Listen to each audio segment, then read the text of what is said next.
राधे राधे, जय श्री कृष्ण, हर हर महादेव। 14 जनवरी को है मकर संक्रांति। इस दिन भगवान भुवन भास्कर सूर्यदेव अपने पुत्र शनि के घर जाते हैं, यानी धनु राशि से निकलकर मकर राशि में जाते हैं, इसलिए इसे मकर संक्रांति कहते हैं। कहीं इसे उत्तरायण कहते हैं तो कहीं पोंगल कहते हैं, कहीं बिहू के नाम से जाना जाता है। इस दिन खिचड़ी बनाकर खाने और दान देने की परंपरा है, इसलिए इस पर्व को खिचड़ी भी कहते हैं। इस दिन क्या करें? इस दिन प्रातःकाल नहा धो करके सूर्य देव को अर्घ्य दें। अर्घ्य के लोटे में, यानी जब आप अर्घ्य देने के लिए जल का लोटा तैयार करें तो उसमें काले तिल अवश्य डालें, साथ ही लाल फूल डालकर भगवान भुवन भास्कर को अर्घ्य दें।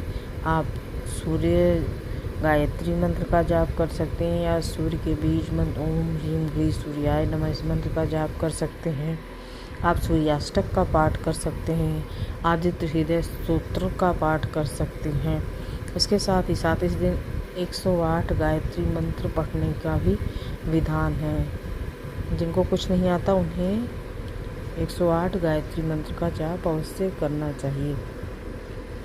इसके साथ ही साथ इस दिन तिलों से बने पदार्थों को दान करने की परंपरा है। तिल गुड़ के लड्डू, तिल और अनाज साबुत जैसे दाल, चावल, आटा, घी, हल्दी, नमक आप किसी योग्य ब्राह्मण को दान दें, साथ ही साथ ज़रूरतमंद को भी दान दें, क्योंकि दान हमेशा सुपात्र को दिया जाता है, इसलिए किसी योग्य ब्राह्मण को आप ये दान दें।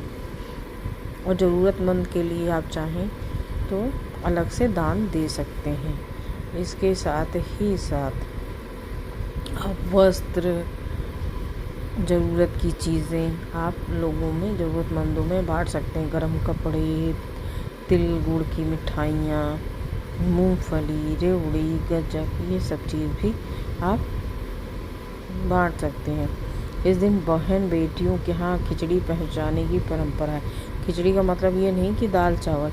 इस दिन तिल गुड़ से बने स्वादिष्ट मीठे पकवान बहन बेटियों के यहाँ भेजे जाते हैं। तिल गुड़ के लड्डू और मखाना के लड्डू, कई चीज़ें, रेवड़ी, गज्जक, मूंगफली, ये सब बहन बेटियों के यहाँ दिया जाता है। इससे हमारा न केवल बुध ग्रह अच्छा हो जाता है, बहन बेटियों से रिश्ते भी अच्छे होते हैं और हमारी बहन बेटियों का सम्मान भी बना रहता है।